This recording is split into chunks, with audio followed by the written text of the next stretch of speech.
നമസ്കാരം.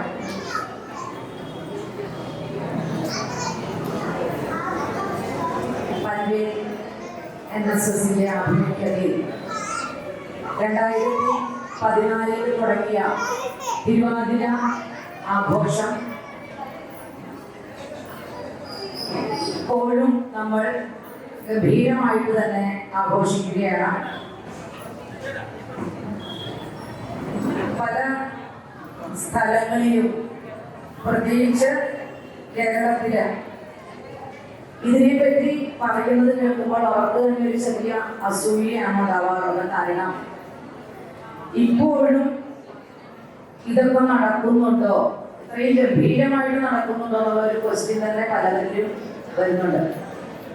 എന്തായാലും NSSന്റെ ഭാരവാഹികൾ ഇത്ര മനോഹരമായിട്ട് സ്ത്രീകളുടെ തനതായിരിക്കുന്ന ആ തിരുവാതിര ആഘോഷം എല്ലാ കൊല്ലവും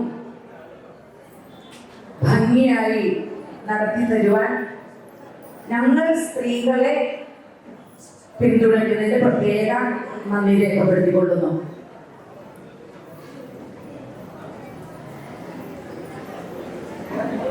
മകയിരം ശരിക്കും പറഞ്ഞ പണ്ട് കാലത്ത് 10 ദിവസമാണ് തിരുവാതിര ആഘോഷം എന്ന് പറഞ്ഞാൽ തിരുവാതിര കളി. രാവിലെ വെളുപ്പിനെ എഴുന്നേൽക്കുന്നതിന് തന്നെ ഒരു ചിട്ടയുണ്ട്. ഇപ്പോഴത്തെ തലമുറയ്ക്കോ എൻ്റെ തലമുറയ്ക്കോ അത് പൂർണ്ണമായും അറിയുമോ എന്നറിയില്ല. അശ്വതി തുടങ്ങി തിരുവാതിര വരെയാണ് ആഘോഷങ്ങൾ. അശ്വതി നക്ഷത്രത്തിൽ അച്ഛൻ എഴുന്നേൽക്കുന്നതിന് മുൻപ് കുളിക്കണം എന്നും, ഭരണി നക്ഷത്രത്തിൽ നിങ്ങൾക്ക് ഊഹിക്കാം ഭർത്താവ് എഴുന്നേൽക്കുന്നതിന് മുമ്പ് കുളിക്കണമെന്നും, ശുദ്ധമായി കുളിച്ച് വിളക്ക് കൊളുത്തുക മുതലായ ചടങ്ങുകൾ. കാർത്തിക നക്ഷത്രത്തിൽ ഒന്ന് ഊഹിച്ചു നോക്കൂ, ആർക്കെങ്കിലും പറയാമെന്നുണ്ടെങ്കിൽ കാക്ക കരയുന്നതിന് മുൻപ് കുളിക്കണമെന്നും, അശ്വതി ഭരണി കാർത്തിക കഴിഞ്ഞു.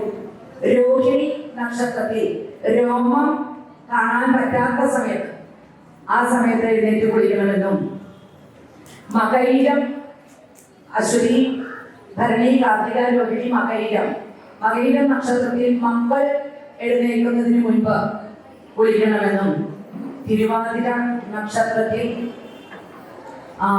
ബ്രഹ്മമുഹൂർത്തത്തിൽ 3:30 or 4 എന്തായാലും വേണ്ടില്ല തുടിച്ചു കുളിച്ച് ഗംഭീരമായിട്ട് തിരുവാതിര ആഘോഷിക്കണമെന്നും ഉള്ളൊരു സങ്കല്പമുണ്ട്. എത്ര പേർക്ക് അറിയാമെന്ന് അറിയില്ല. എന്നാൽ പറ്റുന്ന രീതിയിൽ ചെറുതായിട്ട് ഇവിടെ ഒന്ന് സൂചിപ്പിച്ചതാണ്. ചെറുതായിട്ടൊരു അവതരണം. ഹിന്ദു സ്ത്രീകൾ ധനുമാസത്തിലെ തിരുവാതിര നാളിൽ അവതരിപ്പിക്കുന്ന ലാസ്യ നൃത്തമാണ് തിരുവാതിര. താണ്ഡവ നൃത്തമല്ല ശിവന്റെ.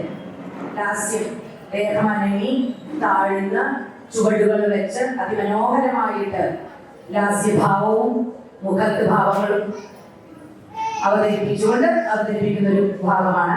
ദീർഘസുമംഗലിയായിരിക്കാൻ നമ്മൾ പരമ്പരാഗതമായി വിശ്വസിച്ചു പോരുന്ന ഒരു ഹിന്ദുവിന്റെ തനതായ വിശേഷമാണ് തിരുവാതിര.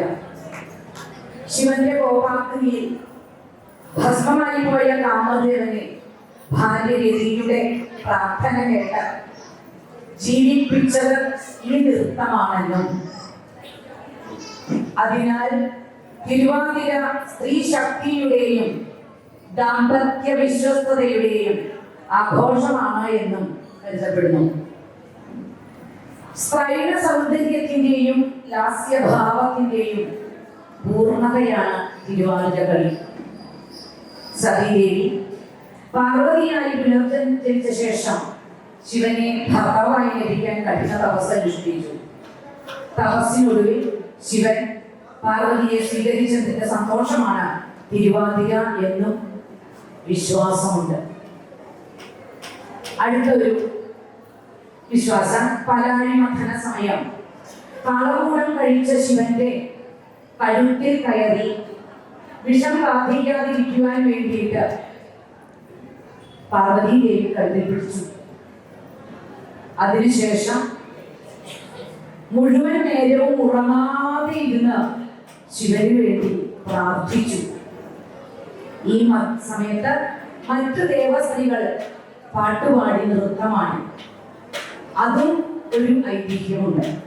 എന്തായാലും മംഗല്യ സ്ത്രീകളായിരിക്കുന്ന നമ്മൾ ഓരോരുത്തരും തങ്ങളുടെ ഭർത്താവിന് വേണ്ടിയിട്ട് ദീർഘായുസ് ഉണ്ടാവാൻ വേണ്ടി നോയമ്പ് നോറ്റ് വെളുപ്പിന് എഴുന്നേറ്റ് കുളിച്ച് മകയുടെ നാൾ മുതൽ ഉപവാസം അനുഷ്ഠിക്കുന്നു. സ്ത്രീകൾ ചിട്ടയോടുകൂടി തന്നെ ഉപവാസം അനുഷ്ഠിക്കുന്നു. ഇനി ചിലവരെങ്കിലും ഇതിൽ പുതിയവരുണ്ടാവാം. 8:30 മുൻപായിട്ട് നേദ്യം വേണമായിരുന്നു. എട്ടങ്ങാടി എന്നാണ് പറയുക. ആ എട്ടങ്ങാടി നേദ്യം 8:30 മുൻപ് എന്ന് പറയാൻ കാര്യം ഇന്ന് 8:30 മണിക്കാണ്, 8:27 തിരുവാതിര തുടങ്ങുന്നത്. മകയിരം നാളിലാണ് നമ്മൾ എട്ടങ്ങാടി നേദിക്കുക. അപ്പൊ മകയിരം തീരുന്നതിന് മുൻപ് ഇവിടെ 2-3 പേർക്ക് ഞങ്ങൾക്ക് കുറച്ച് പേപ്പറുകളായി 2 കുട്ടികളും വന്നിട്ടില്ല, എന്താ ചെയ്യുക? അപ്പൊ തിരുവാതിര കുട്ടികൾ ഉള്ള സ്ഥിതിക്ക് അവരെന്നാ ചെയ്യണം എന്നാണ് ഒരു സങ്കല്പം. അല്ലെങ്കിൽ മംഗല്യ സ്ത്രീകളായ ആർക്ക് വേണമെങ്കിലും ചെയ്യാം. ഭാഗ്യത്തിന് അശ്വതി 8:26-27 എത്തി. 8:30 മുൻപായിട്ട് ഒരു നേദ്യമെങ്കിലും കഴിച്ചു. വളരെ സന്തോഷം. അതിനുശേഷം 8:30 മണിക്ക് തിരുവാതിര തുടങ്ങി. തിരുവാതിര ഉറക്കവിളപ്പ് എന്നാണ് ശരിക്കും പറയുന്നത്. ഉറക്കത്തെ ഇളപ്പാക്കുക, ഇല്ലാതെയാക്കി ഇരിക്കുക എന്നാണ് ശരിക്കും ഐതിഹ്യം. പക്ഷെ നമ്മുടെ സാഹചര്യങ്ങൾ നമ്മളെ ചില കാര്യങ്ങൾ ചെയ്യുവാൻ വേണ്ടി നിർബന്ധിതരാക്കുകയാണ്.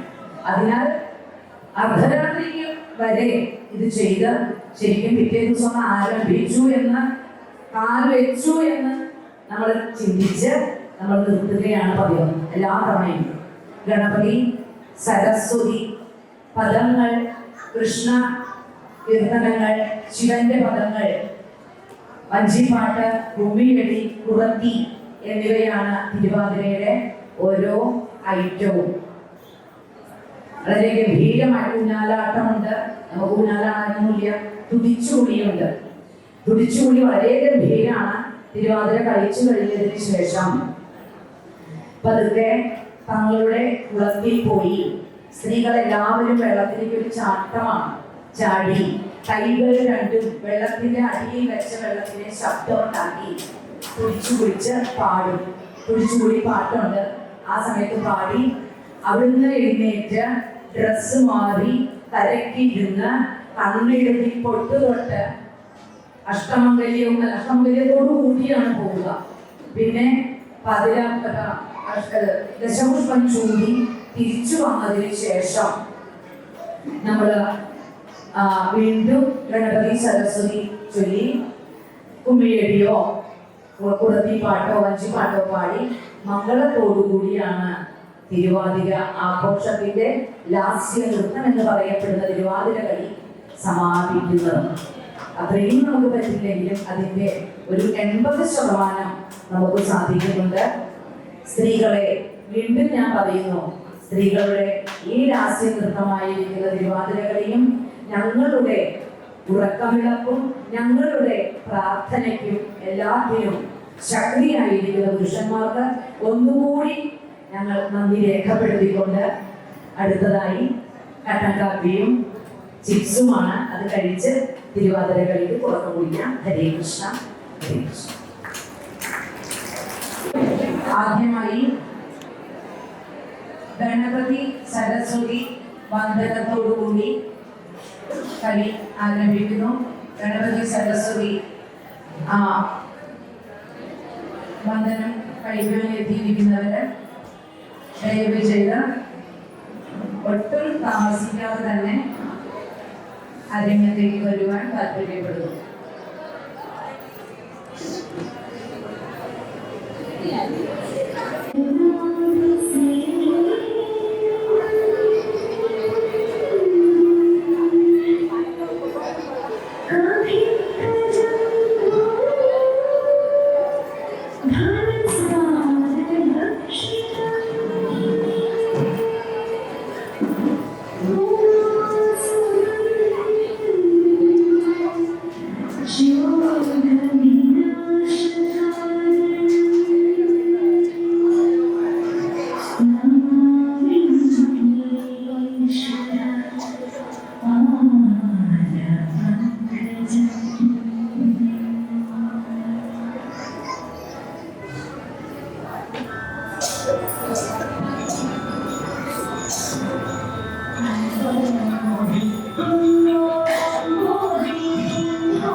നീതി